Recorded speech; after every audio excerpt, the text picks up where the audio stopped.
Hello दोस्तों, मैं महेश कुमार लोनीवाल आपका इस YouTube चैनल पर हार्दिक अभिनंदन करता हूँ। हम आगे की क्लास में देखते हैं। लास्ट क्लास में अपन ने पढ़ा था विमीय सूत्रों के बारे में। विमीय सूत्र, विमीय सूत्र में अपन ने बात की थी कि कोई भी भौतिक राशि है उसका सबसे शुद्धतम मात्रक लिखना है। तो शुद्धतम मात्रक हम किसके आधार पे लिखते हैं? विमाओं के आधार पे लिखते हैं। भाई तीन भौतिक राशि होती है अपने पास में। एक होती है लंबाई होती है, एक होता है द्रव्यमान होता है और एक होता है समय। इन तीन भौतिक राशियों को हम कहते हैं यांत्रिक मूल भौतिक राशि। यांत्रिक मूल भौतिक राशि, और इन्हीं के आधार पे विमाओं का सूत्र बनाया जाता है। जैसे हम लंबाई को इंग्लिश में कहते हैं लेंथ, द्रव्यमान को इंग्लिश में कहते हैं मास, और समय को इंग्लिश में क्या कहते हैं? टाइम। तो इनका अपन ने जो फॉर्मूला था वो फॉर्मूला देखा कि m का पावर x, l का पावर y और t का पावर z। m का पावर x मतलब द्रव्यमान कितने टाइम के लिए कम में आ रहा है वो x के बराबर होगा। l का पावर y, लंबाई कितने टाइम के लिए कम में आ रही है वो y के बराबर होगी। t का पावर z, टाइम कितने समय के लिए कम में आ रहा है। हमने कुछ विमाओं के बारे में बात की थी, हम आगे लेते हैं। एक होता है आवेग। आवेग को अपन कहते हैं इंपल्स। आवेग का मतलब होता है आई से प्रदर्शित करते हैं, और आवेग बराबर होता है बल गुना समयांतर। मात्रक की बात करता है, ये हो गया यहां पे मात्रक, और यहां पे हो गया विमा। इसका बल का मात्रक होता है न्यूटन, समय का मात्रक होता है सेकंड। तो मात्रक क्या हो गया? Second, Newton into second. बल बराबर होता है अपने पास में द्रव्यमान गुणा त्वरण। द्रव्यमान का मात्रक होता है किलोग्राम, त्वरण का मात्रक होता है मीटर पर सेकंड स्क्वायर। तो यहां से हम बल का बीमा निकाल सकते हैं। भाई बल का बीमा निकालने के लिए फॉर्मूला होता है m का पावर x, l का पावर y और t का पावर z। m का पावर x मतलब द्रव्यमान कितने समय के लिए कम में आ रहा है, तो x का वैल्यू कितना है अपने पास में 1, क्योंकि यहाँ पे किलोग्राम आ रहा है। अगर किलोग्राम स्क्वायर होता तो यहाँ पे x का वैल्यू कितना होता? 2 होता। तो x का वैल्यू कितना हो गया मेरे पास में 1। l का पावर y, लंबाई एक बार कम में आ रहा है तभी तो मीटर लिखा। अगर 2 बार काम में आती तो मीटर स्क्वायर लिखते, 3 बार काम में आती तो मीटर क्यूब लिखते। तो y का वैल्यू कितना हो गया अपने पास में 1 हो गया। t का पावर z, इस 1/2 सेकंड स्क्वायर को हम सेकंड इनवर्स 2 लिख सकते हैं। मतलब z का वैल्यू कितना हो गया? -2 हो गया।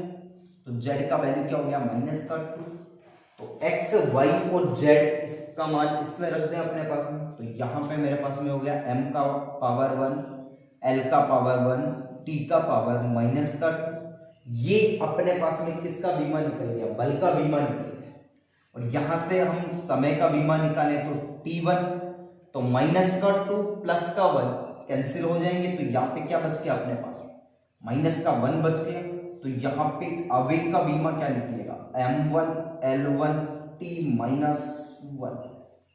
आवेग और संवेग दोनों का बीमा और मात्रक क्या होता है? बराबर होता है। आगे हम बात करते हैं, जैसे बात कर रहे हैं अपन कार्य की।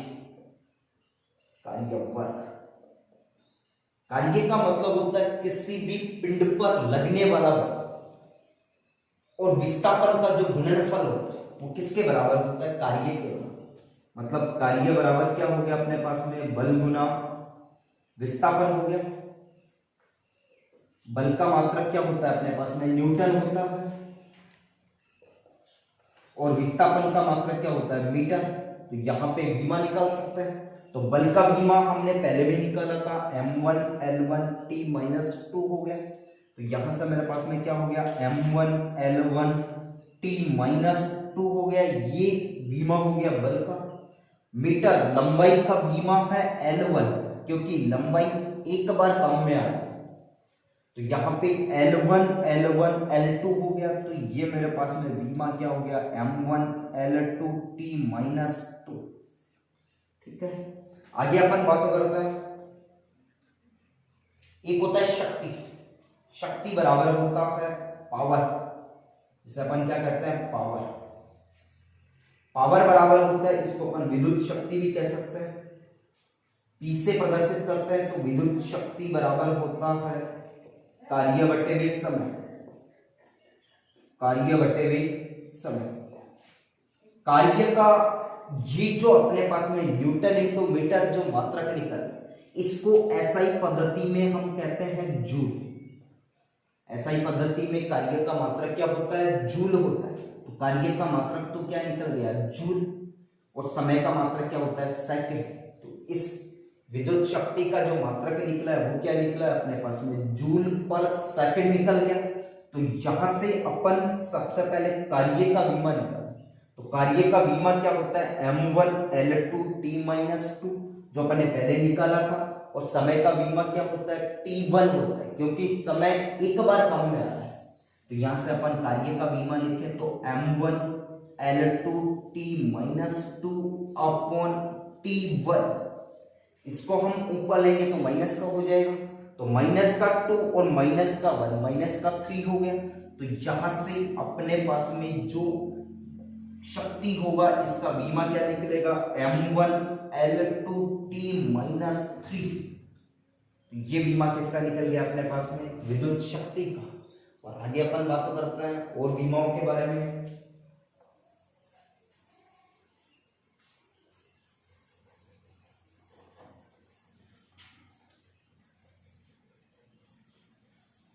आगे अपन लिख रहे हैं, यहां पे मैं लिख रहा हूं सबसे पहले भौतिक राशि,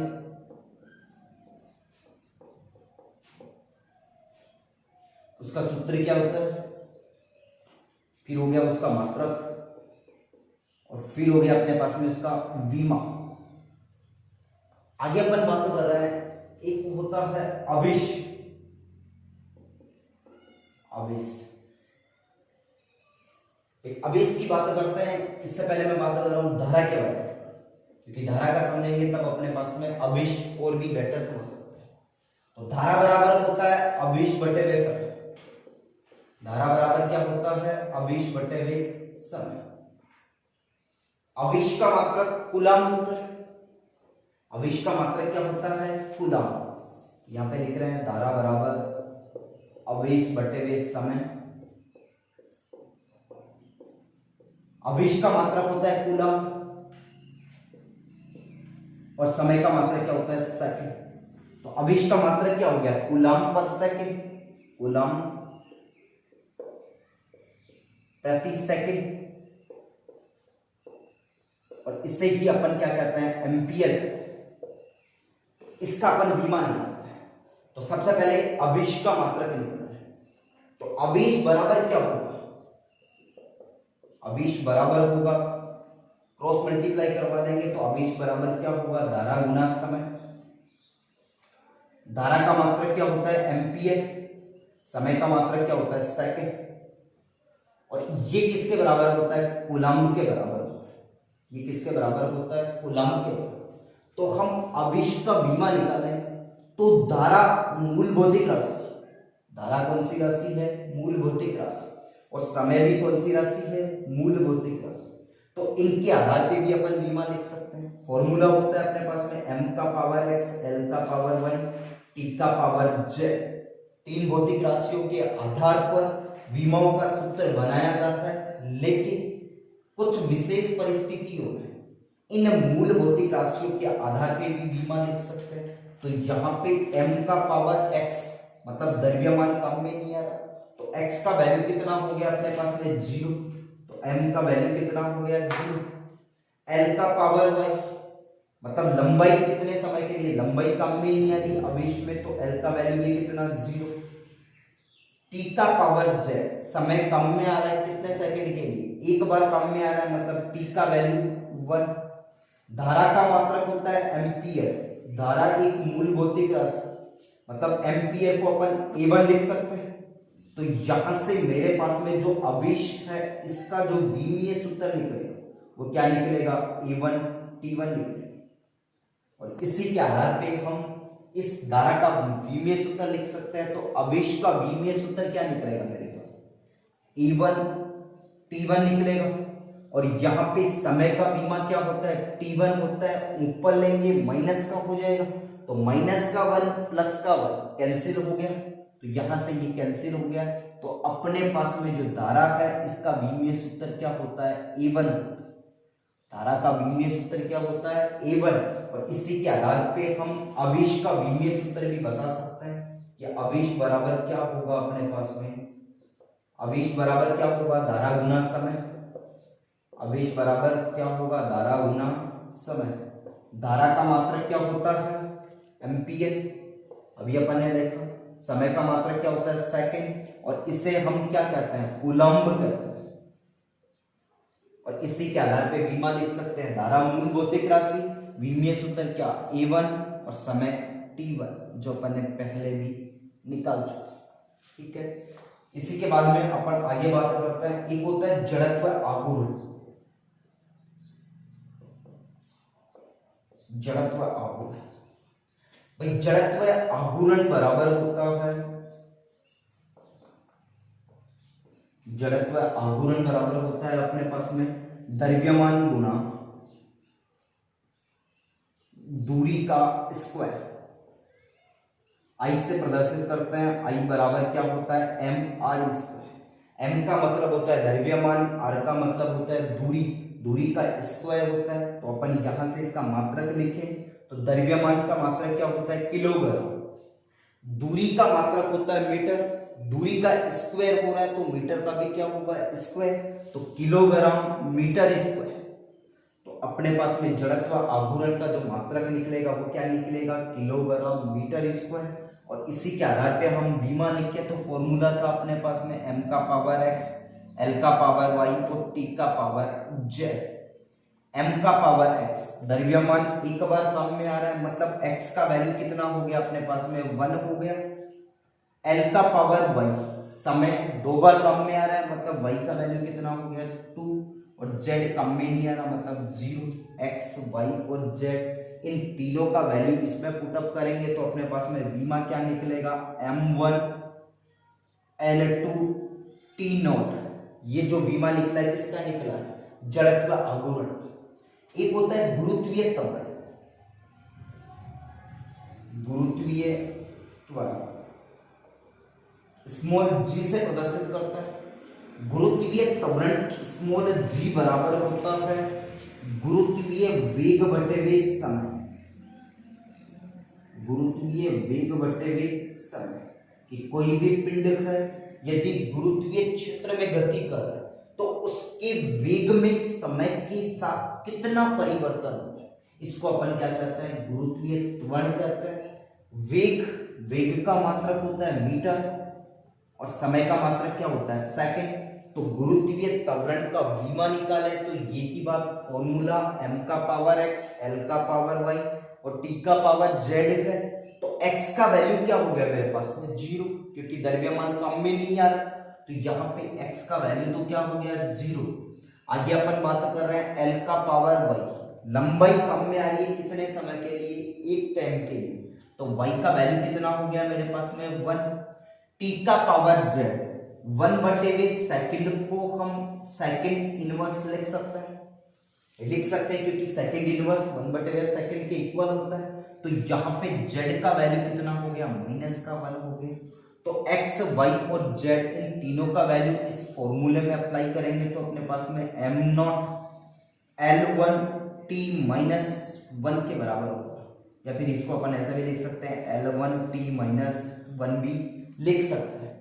आगे अपन बात करते हैं, आगे जो अपन विमीय सूत्र है या भौतिक राशि है उसका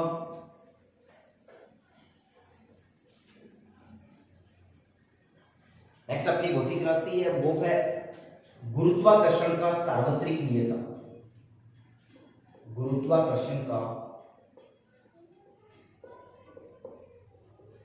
सार्वत्रिक नियतम कैपिटल जी से प्रदर्शित करता है। भाई गुरुत्वाकर्षण बल की बात होती है तो दो पिंडों के बीच, कोई भी दो पिंड है उनके बीच में जो बल लगता है वो कौन सा बल होता है? गुरुत्वाकर्षण बल होता है।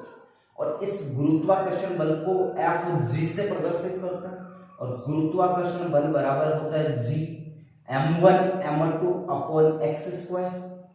m1 m2 का मतलब होता है दोनों पिंडों का द्रव्यमान। जो दो पिंड थे उन दोनों पिंडों का द्रव्यमान कितना हो गया? m1 m2। और दोनों पिंडों के बीच की दूरी कितनी हो गई? x। समानुपाती या व्युत्क्रम क्रमानुपाती चिन्ह हटाएंगे तो किसको काम में लेंगे? कैपिटल जी को।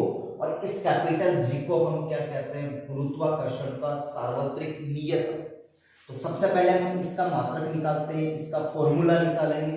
तो कैपिटल जी बराबर क्या होगा? क्रॉस मल्टीप्लाई होकर ऊपर जाएगा तो F G x square upon m1 m2। यहां से हम मात्रक निकालें तो बल का मात्रक होता है न्यूटन, क्योंकि बल बराबर होता है अपने पास में द्रव्यमान गुणा त्वरण। द्रव्यमान का मात्रक किलोग्राम, त्वरण का मात्रक मीटर पर सेकंड स्क्वायर और इससे ही हम कहते हैं न्यूटन। ऐसा ही पद्धति में मात्रक कौन सा होता है? न्यूटन।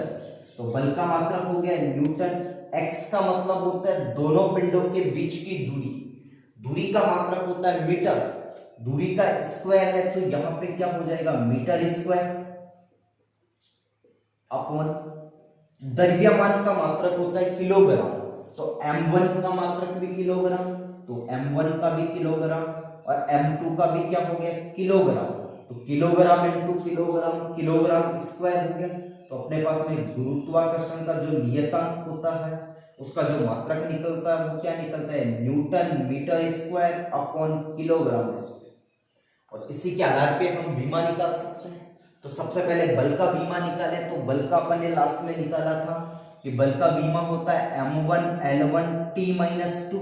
यहां से भी निकाल सकते हैं हम, क्योंकि यहाँ पे फॉर्मूला होता है m का पावर x, l का पावर y और t का पावर z। m का मतलब होता है द्रव्यमान और x का मतलब होता है द्रव्यमान कितने समय के लिए काम में आ रहा है। तो x का वैल्यू कितना हो गया मेरे पास में? 1 हो गया, क्योंकि किलोग्राम एक बार काम में आ रहा है। L का पावर 1, लंबाई एक बार काम में आ रही है क्योंकि मीटर है, दो बार काम में आती मीटर स्क्वायर होता। तो y का वैल्यू कितना हो गया? 1 हो गया। z का वैल्यू 1/2 सेकंड स्क्वायर को सेकंड इनवर्स 2 में लिख सकते हैं। इसको ऐसा लिख सकते हैं 1/2 second square is equal second inverse 2 लिख सकते हैं। तो यहाँ पे z का वैल्यू कितना हो गया? -2। तो x, y और z इन तीनों का मान इसमें रखें तो अपने पास में बल का बीमा क्या निकलेगा? m1 l1 t minus 2। बल का बीमा निकल गया इनटू लंबाई का मात्रक होता है मीटर और लंबाई का बीमा l1 हो। यहाँ पे मीटर का स्क्वायर होगा, मतलब बीमा क्या होगा? l2 होगा अपॉन द्रव्यमान का मात्रक होता है किलोग्राम और द्रव्यमान का बीमा होता है m1। यहाँ पे द्रव्यमान का स्क्वायर है तो बीमा क्या होगा? m2 होगा। इसको अपन ऊपर लेंगे तो माइनस का हो जाएगा। तो -2 प्लस का 1 ऊपर लिया तो माइनस का होगा, तो -2 और प्लस का 1, -1 बच गया तो m-1 हो गया सबसे पहले। इसको ऊपर लिया तो l1 l2 l3 हो गया और t-2। ये अपने पास में किसका बीमा हो गया? गुरुत्वाकर्षण का सार्वत्रिक नियतांक कैपिटल जी का बीमा हो गया अपने पास। और इस कैपिटल जी का एक मान होता है 6.67 इंटू 10⁻⁻11 और मात्रक अपन ने निकाल लिया newton metre square upon kilogram square. ये इस कैपिटल जी का मान होता है। आगे अपन बात करते हैं विभव की। भाई विद्युत विभव बराबर होता है कार्य बटे वे आवेश। विभव बराबर क्या होता है? कार्य बटे वे आवेश। ये हो गया अपने पास में विभव का फॉर्मूला हो गया। V से प्रदर्शित करते हैं, V बराबर होता है W/Q। कार्य का मात्रक होता है जूल, अभी अपन ने निकाला था। आवेश का मात्रक होता है कूलम। तो विभव का पहला मात्रक तो कौन सा हो गया? जूल पर कूलम और इस जूल पर कूलम को ही हम कहते हैं वोल्ट। इसको ही अपन क्या कहते हैं, वोल्ट। कार्य बराबर, सबसे पहले मैं यहाँ पे बात कर रहा हूँ एक कार्य के बारे में। कार्य बराबर होता है बल गुना विस्थापन। बल का मात्रक होता है न्यूटन, कार्य विस्थापन का मात्रक होता है मीटर, न्यूटन इंटू मीटर हो गया। और ये किसके बराबर होता है, जूल के बराबर।